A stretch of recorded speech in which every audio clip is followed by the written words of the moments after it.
Dark Venture. Presented by Wild Root Cream Oil for the hair.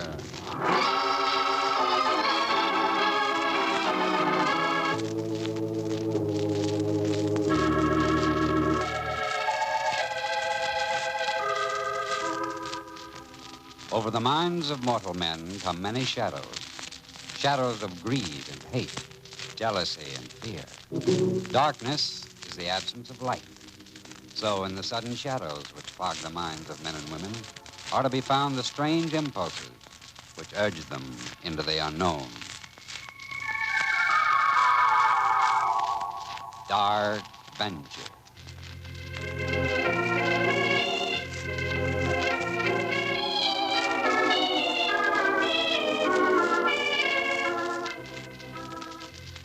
Tonight's venture in the dark features William Tracy in The Expert, the story of a man who did everything right and then found it was wrong. Dark Venture is brought to you by the Wild Root Company, makers of Wild Root Cream Oil for the hair. There are lots of reasons why Wild Root Cream Oil is again and again the choice of men who put good grooming first. And here's one that every man appreciates. It gives you the successful, well-groomed look that helps you get ahead on the job. Wild Root Cream Oil does that by keeping your hair handsomely in place, relieving dryness and removing loose ends. Wild Root Cream Oil is non-alcoholic and the only leading hair tonic that contains soothing lanolin. So get the big, economy-sized bottle at your drug or toilet goods counter. And ask your barber for Wild Root Cream Oil, again and again the choice of men who put good grooming first.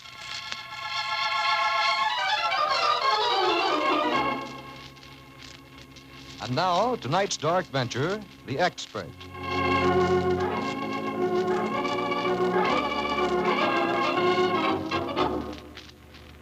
I don't get it. What happened? Hey, listen, you... Tell me. Tell me. You'll be all right in a few minutes. Just relax. I can't figure it. Where's Georgie? Where's Now, Ruthie? just lie here. I told you everything's all right. Look, I don't know. Will I be able to talk to him, Doc? I think so.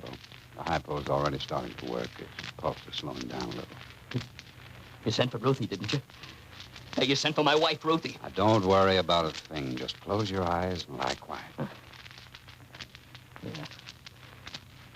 Yeah, close my eyes. Yeah, that's the thing. Close my eyes. He's really been through something, hasn't he? You don't know the half of it, Doc. I'm still trying to figure it out. Hey, he's not going to sleep on us, is he? No, the hypo won't put him to sleep, not for a while, anyhow. He's just kind of unwinding. How are you feeling now, fella? Tired. Leave me alone. Dave, I'm Inspector Barron. Before you doze off, I'd like to talk to you. Yeah? How about telling me what happened, Dave? I don't know. I don't know. Tell me what you do know. Maybe I can fit in the rest. How about it? She shouldn't have kept needling me. Ruthie, I mean, she hated George almost from the beginning. And she kept needling me about him. She shouldn't have, though. George and me was foster brothers. He was older than me, but in the business we were partners, 50-50. Fine partners. You do all the dirty work. He just sits and plays solitaire. Yeah, wonderful partner. Ruthie just didn't understand. I was never one of these heavy thinkers. I was a guy who liked to fiddle around with tools, you know? So sure, I did all the installation and repair work on the machines, but I got a kick out of it. And George did his part, too. Any night of the week from, say, 8 o'clock until 2 in the morning, George was in the office working on the books or taking calls. He didn't believe in hiring outside help. In this business, you do everything yourself. That's the only way to do it if you want to be safe. We had a good thing, too, George and me. We had every nightclub and cigar store on the north side sewed up with our pinball machines and our one-armed bandits. Yeah, we were doing all right. That's why I didn't pay no attention to Ruthie. Besides, we had other things to worry about, and we were having trouble with Joe Burke and his boys. Burke had tried to buy us out for peanuts, and when we turned him down flat, he told us to look out for trouble. That was on a Tuesday. That Wednesday night, I took off to take Ruthie dancing. I was in the bathroom shaving when the phone rang. Ruthie answered it. It's for you, your partner. Maybe he wants you to come down and hold his hand. No, Ruthie. Yeah, what is it, George? I just got a call from Harry at the Conga Club. 2 of our slot machines went on the bum. They'll have to wait till tomorrow. Now, listen to me, Dave. Burke's been trying to talk the Conga Club into throwing our machines in the alley. If you don't go out there and give them service, that's what's going to happen. Yeah, but I How long promised... will it take you? A couple hours? If I could fix them, I'd go myself, but I can't. Explain it to Ruthie. She'll understand. But I listen... told him you'd be there in half an hour. All right. Well? Look, honey, I'm sorry. You gotta go out on a job. I'll be back by 10. That's still plenty For of... 2 cents, I wouldn't be here when you got back. Hey, I mean it. I'm sick of him ruining things. look, I don't care what you say about George. But don't you ever tell me you're running out. Well, that's how I feel. Don't tell me that's how you feel. You know what you mean to me. You know what I'd do to hold you. Now, Davy. You got me under your thumb good. You're my special brand of poison. You can twist me until I'm blue in the face, and you can tell me to stand on my head, and I'll do it because, baby, you're in my blood. And you're there to stay. All right. It's all right, Davy. Don't get sore. You're usually so calm and easygoing. I hardly know you when you act like that. Well, I don't blame you. I hardly know myself. I'll see you in a couple of hours, Ruthie.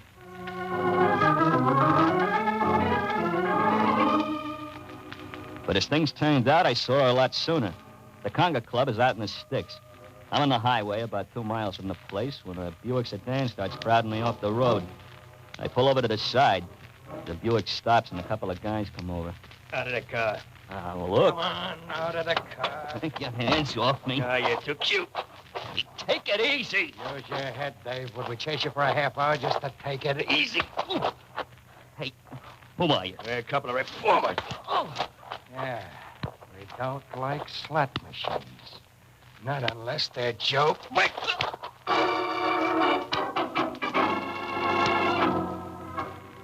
After a while, I guess they got tired of batting me around. They left me sitting on the ground looking like something in a butcher shop display window, and then they went to the truck and took my tools. Without my tools, I couldn't fix the slot machine, so I started back to the apartment. I was sure feeling lousy when I let myself in. Ruthie!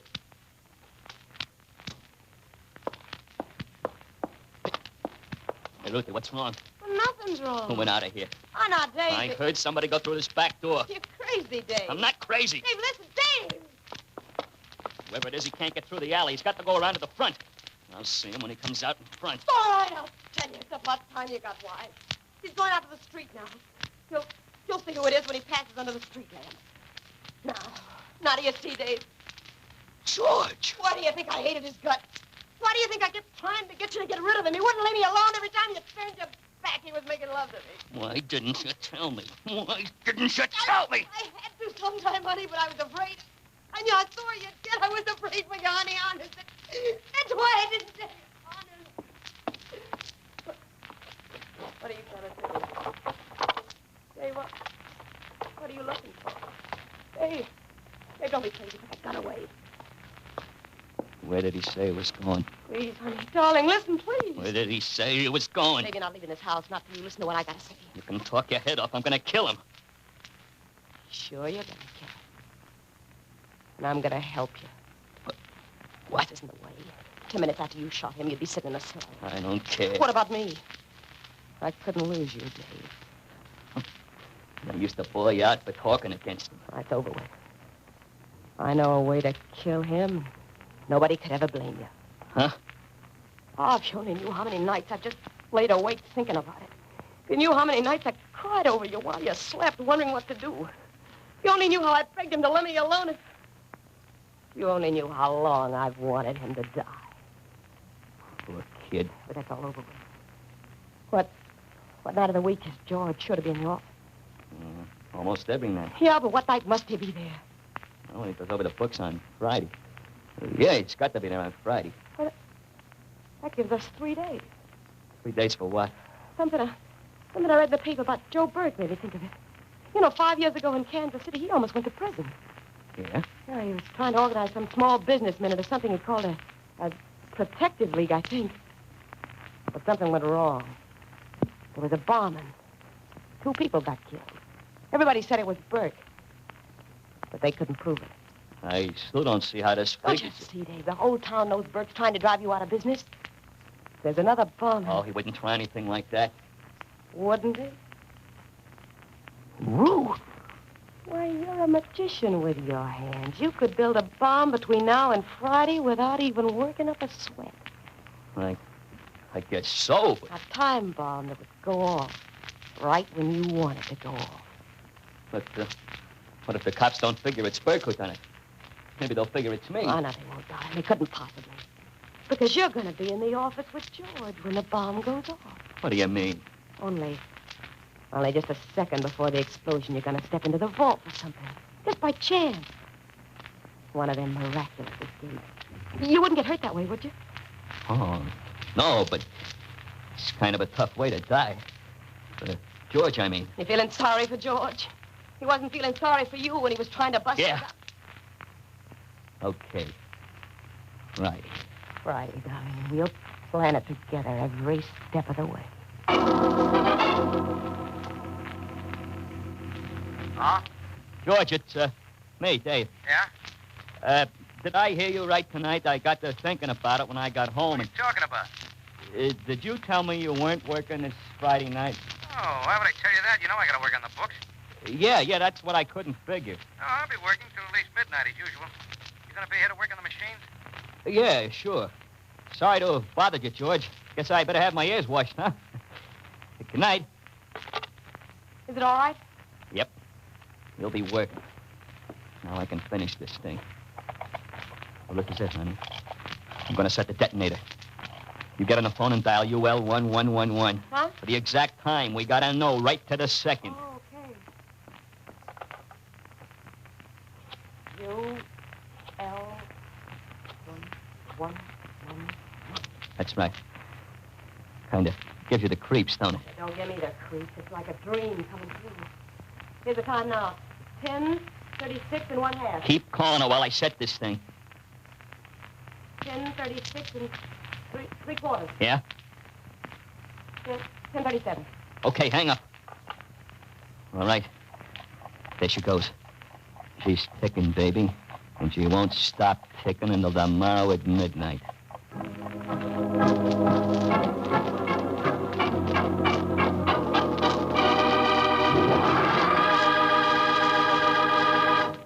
We'll return to our story as soon as Harry Wallstrom has a word with the men. Recently, a leading independent research organization set out to find what men from coast to coast really want when it comes to the handsome grooming that helps bring success socially and on the job. Not just men in one city or town, but over 7,500 men in 31 cities all over America were asked this question. What advantages do you consider most important in a hair tonic? The results show why one hair tonic, Wild Root Cream Oil, is again and again the choice of men who put good grooming first. Because Wild Root Cream Oil offers all three advantages that hair tonic users voted most important. One, Wild Root Cream Oil grooms your hair neatly and naturally, never leaves it sticky or greasy. Two, Wild Root Cream Oil relieves annoying dryness. And three, it removes loose, ugly dandruff. Yes, Wild Root Cream Oil does all three. What's more, there's not a drop of alcohol in Wild Root Cream Oil. And it's the only leading hair tonic that contains soothing lanolin.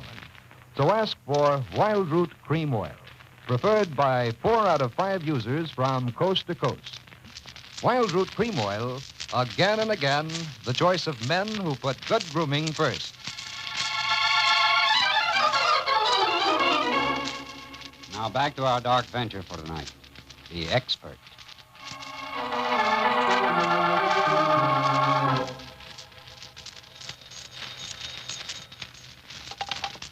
Hello?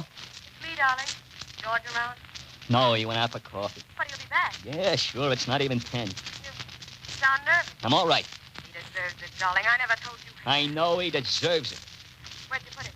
Well, I told you I was going to put it underneath a pile of junk in back of the office. He couldn't possibly find it. Oh, no. And the vault's open? Sure. Okay, darling. Good luck. Yeah. See you later. When I put the phone back on the hook, I saw my hands were shaking like crazy. I looked at the clock. 3 minutes to 10. It was right, too. I checked it with the phone. I couldn't sit still. I got up and started walking around. I went over to the pile of junk in back of the office. And there was the shoebox with the bomb inside. If that's Ruthie calling again, I'm going to tell her to stop bothering me. Hello? Hey. What is this? Nobody on the line. I had to control myself. I couldn't let George see how I was feeling inside. But who was that calling? And why did they hang up? I went to the vault. Just going inside made me feel better. We rented this office with a vault because of the dough we handled. And now was I glad we did. It was better than an air raid shelter. I'd slam the door shut and I'd be all right. I tried to turn on the vault light. It wouldn't work. I figured maybe the globe was on the blink. I left the vault to see if I could find another bulb. Hey, that was the church down the block. 10 o'clock, right on the head. I started looking around for a bulb for the vault light. I couldn't find any. I found the bottle of whiskey in George's desk. Oh. I poured myself a stiff shot. Stealing my whiskey, huh? Oh. Fine thing. George, say the light went out in the vault. I was looking for another bulb. Oh, it's not the bulb, it's the wiring. I can get along without a light. What? Hey, what were you doing in the vault? That's my department. I was just looking around. You go out for your coffee, Ann. I'll go back to work. Yeah. Okay, George.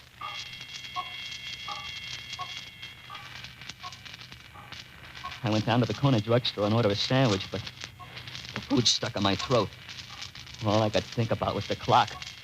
It was 20 after 10 when I got back to the office. And the first thing I saw was that the vault was closed. Back so soon? Hey, why did you lock the vault? Huh? We don't lock the vault till we go home. How come you locked it tonight? What's wrong with you? Tell me why you locked it. I didn't lock it. Huh? I went into it for a ledger, and on the way out, I just closed the door. It's not locked. Hey, who's that at the door? Hiya, Kent. Why don't we drop in? You're the guys on the road. Joe Burke's guys. That's right, Dave. You heal fast, but you still look kind of peaked. Oh, yeah, and you got a nice telephone voice, Davy. You're the one who called before? We had to make sure you was in. Come on, George, you come with us. Huh? Joe Burke wants to see you. Tell him I'm not interested. You tell him. Come on. Okay, take it easy. Hey, Frank, what about Davy? I got a feeling the minute we're out of here, he'll start yelling for the cops. Yeah, that's kind of restraint, Davy. That's going to fasten him to this chair. No. It won't be for long. Judge will be coming back in 2-3 hours. Oh, 3 hours. Hey, wait. Listen to me. You can't tie me up. Always gotta do things the hard way, don't you, Davy.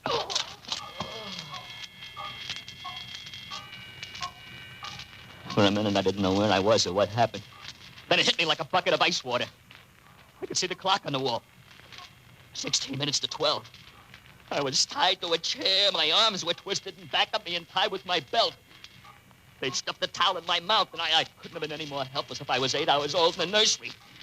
And I only had 16 minutes. I had to get free. I went crazy. I tried to snap the belt. The chair fell over, and I almost passed out again. Oh, if I could only reach the phone. I tried working the chair toward it. I couldn't budge. I felt the sweat breaking out all over me. I felt the veins in my head bulging. I felt my eyes popping. And the phone stopped ringing. From where I was on the floor, I couldn't see the clock anymore. What time was it? What time was it? Oh, it's okay, Dave. It's okay. Here, let me take this gag out of your mouth and get you outside. Oh, George. I was done for. Here, take it easy, laddie. You're okay now. Who's this cop? What does he want? Oh, he just saved me from getting my block knocked off. Those two mugs drove me to the edge of town, started going to work on me when Officer Harris came by. I better call into headquarters and see what they want me to do. Can I use this phone over here? Yeah, sure, go ahead. Let's see. 10 minutes to 12. Yeah, no use sticking around here any longer, Dave. Not after what's happened. You ain't leaving. Yeah, just as soon as I finish one more report. How long do you think that'll take? Oh, 20 minutes or so. 20 minutes. Okay, I'll wait till you finish. I've got to put my tools away anyhow. Okay. Well, they told me to stick around here. Huh? Yeah, they're sending Inspector Brown over to talk to you, George. So I guess I'll just flop down, take a load off my feet. Yeah, do that. I'm going to try and finish off this report before the inspector gets here. You don't have to hurry. I know those guys at headquarters. They won't be here for half an hour yet.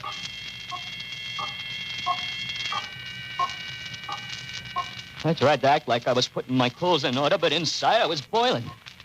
8 minutes to 12, 8 minutes. But the cop didn't clear out. He was going to die with George. I didn't have nothing against the cop. I didn't want him to die. Besides, when a cop got killed like that, they'd really put on an investigation.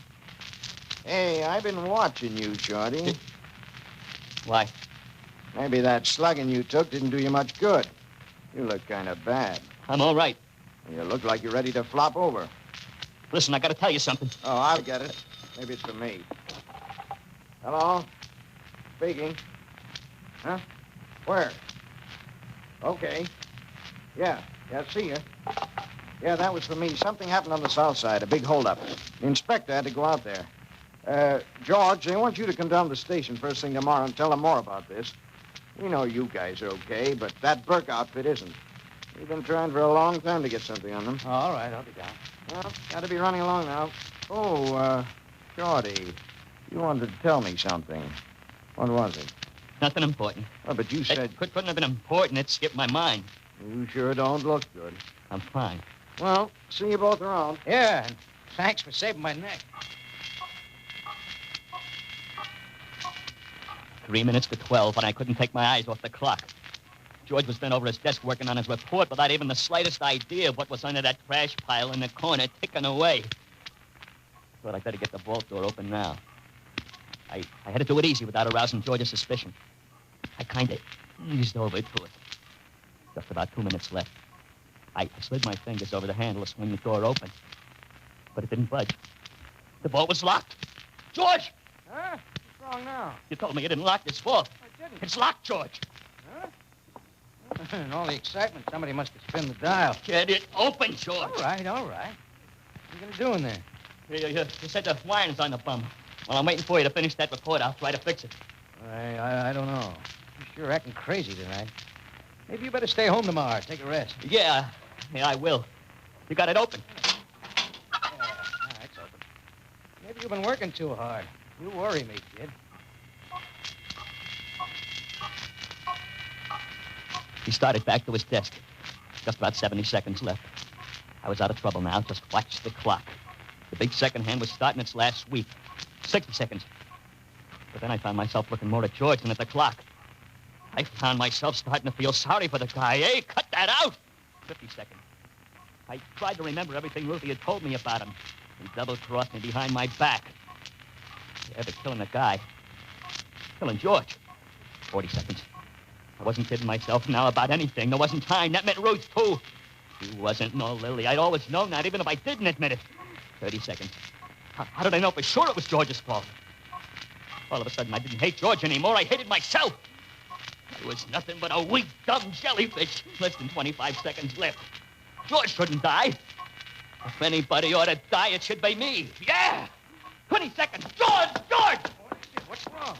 Get your hands off here. Get in the vault, George. Quick! What are you doing? Let go. There's no time to argue, George. Come on! Get in there! I pushed him in and slammed the vault shut and spun the dial, locking it. After the explosion, they'd find George and let him out, and he'd be okay. 12 o'clock. I ran to the scrap pile any second. I started kicking everything aside. Maybe I had time to throw it through the window. But where was the bomb? The bomb was gone!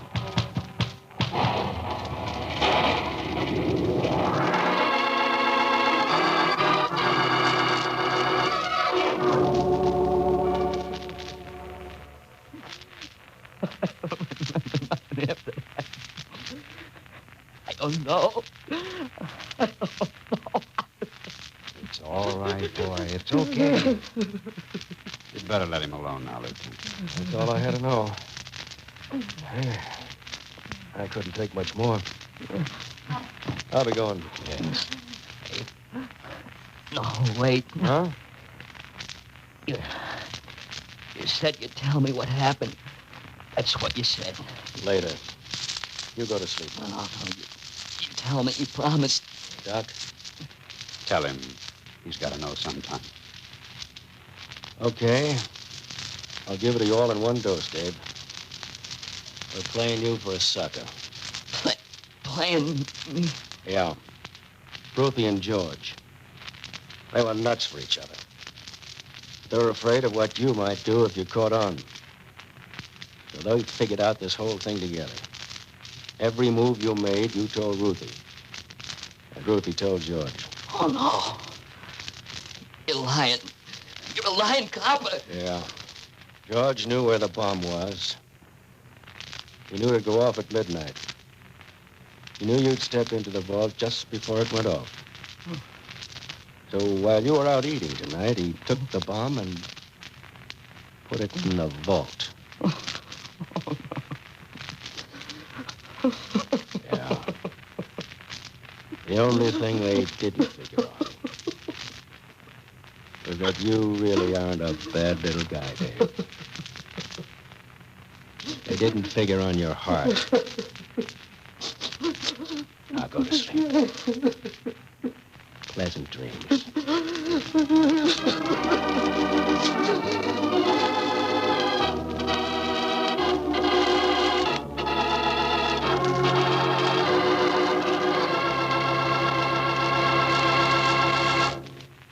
Dark Venture is written by Larry Marcus and directed by Leonard Reed. Next week at the same time, the Wild Root Company, makers of Wild Root Cream Oil for the hair, will bring you another original Dark Venture story. And now, a word to the men. If you want the girls to make you their choice, better make Wild Root Cream Oil your choice. Wild Root Cream Oil is again and again the choice of men who put good grooming first. Smart fellas know it grooms their hair the way girls like to see it, and relieves dryness and removes loose dandruff, too. There's not a drop of alcohol in Wild Root Cream Oil. What's more, it contains soothing lanolin that's so much like the oil of your own skin. Remember, no other leading hair tonic gives you all of these advantages. And since it's your own appearance that's at stake, why be satisfied with anything less? Tonight, take Wild Root's close-up test. If a close-up look in the mirror reveals unruly hair, dryness, or loose dandruff, you need Wild Root Cream Oil, again and again the choice of men who put good grooming first.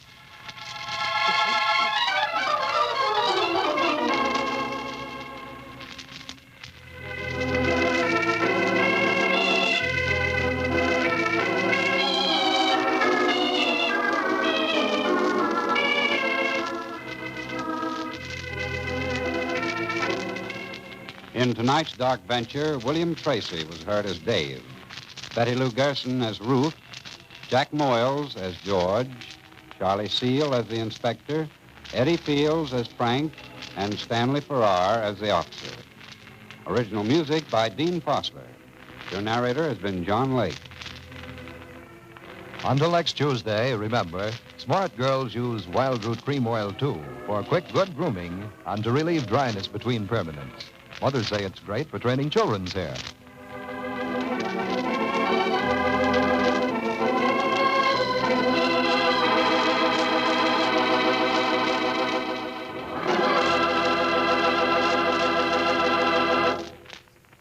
William Tracy can soon be seen in the Hal Roach production, Here Comes Trouble. This is ABC, the American Broadcasting Company.